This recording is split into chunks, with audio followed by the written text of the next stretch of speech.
Well, the government shutdown continues, and I'll just come right out and say it. What is the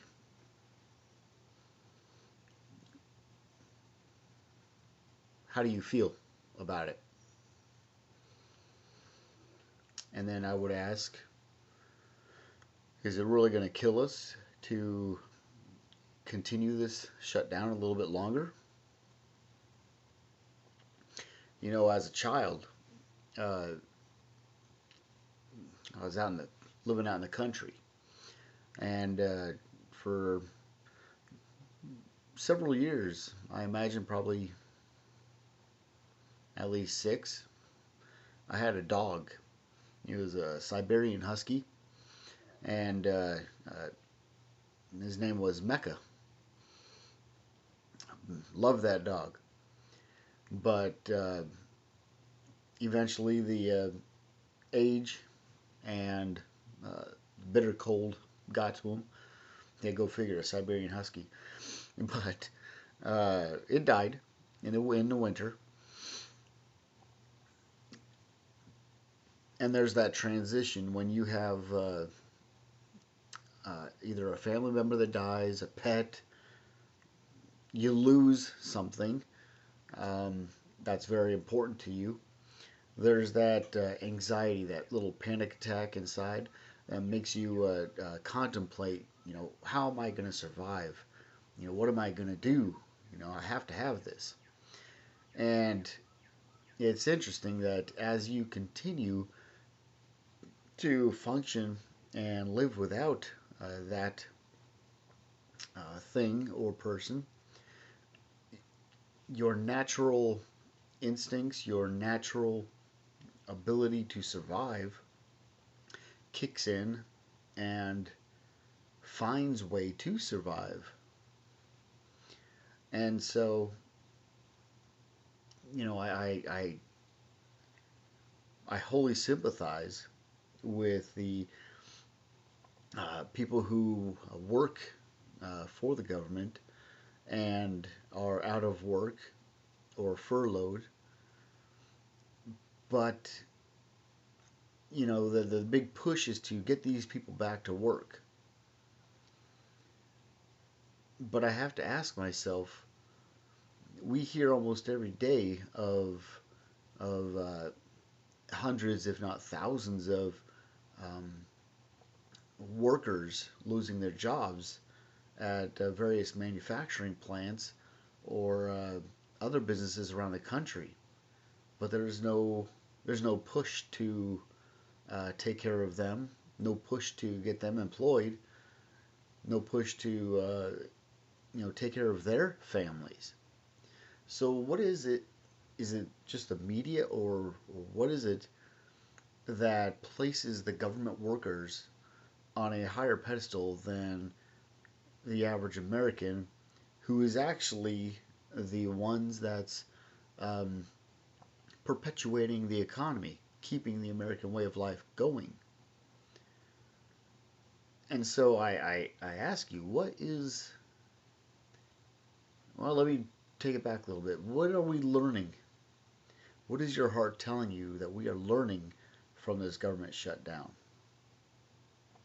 I don't think it's all bad, personally. Um, we are learning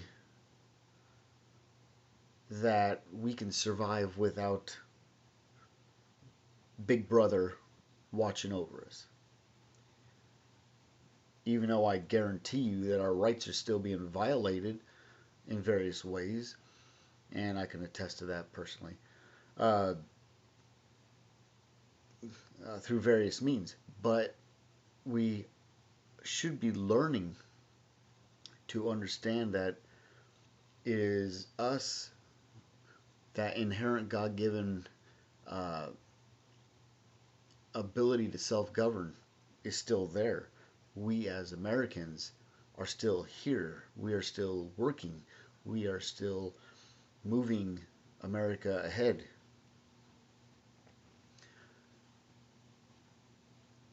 So, my challenge is to be more observant, to try not to get too caught up in the um, media frenzy that, oh my gosh, we've got to get the government back to work. All these people, out of work, which is not good, yes. But I'm talking about government as a whole. Because if we don't learn from this, if we don't learn that we can do better, we can function better, we can be more prosperous with a smaller government, if we don't learn that and buy into the frenzy that we have to get these people back to work so that the government can be operational at full capacity, then we run the risk of not learning, and instead we'll be buying into the only option that we see, and that is to inflate government. And inflating the government is happening already, whether it is shut down or not. And that's my challenge, because it is such a unique opportunity for us as Americans to take back control of ourselves and our lives. And it's really interesting because, as you ponder it, there's really a unique power behind this that we can tap into. And I believe that it is only inherent in the American system. It is a subtle thing that nobody talks about. Most people don't even understand. And even as I speak to you now, even though I'm not good at speaking, you're probably still going, huh? What are you talking about? It is, I believe, built into the American system, perhaps not even knowingly by mortal man, but it is built in there that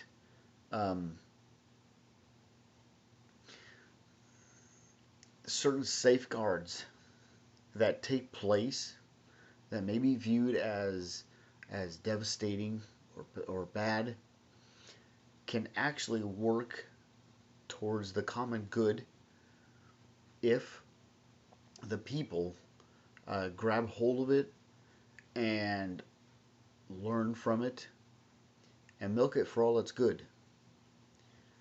In other words, we have the safeguard of government shutdown, which is spawned on by every year the Congress, by law, has to pass a budget whereby it can run, it can function. It's an allocation of your tax dollars. If Congress does not pass a budget by October 1st, the government goes into an automatic shutdown. In other words, it is not funded because all funding has to be okayed through Congress. That is part of our checks and balances. So that to me is a very important safeguard, a very important reset, if you will. I think that's a pretty good term for it, a reset, because it needs to give us pause, because we get so used to the government being so inflated. We are used to the government being in our face and functioning in its ill way as it does every day. And so that reset, I think, is important for each and every American to identify, number one, that we can be self-sufficient without such government oversight. Which brings me to my last point. Yes, there are some devastating things resulting from this government shutdown. That is true. There are programs that are being threatened. Everything from the WIC program on down to your Social Security um, and other things like that. I'm not even going to touch Obamacare right now. I'll leave that for other videos. Uh, but this government shutdown should give us pause, give us a chance to reflect, if we will, but quiet our hearts and our minds. Because if we think about this, I bet you anything that if we relieve the pressure of the knowledge of government oversight, government inflation, we will come to understand that through that American mechanism of government shutdown and those other subtle um, safeguards that are built into the system, we can find other ways, better ways to take care of what these programs are perceived to take care of, whether it be the elderly, whether it be disability, whether it be women, infant, children. We can find better structured ways to, um,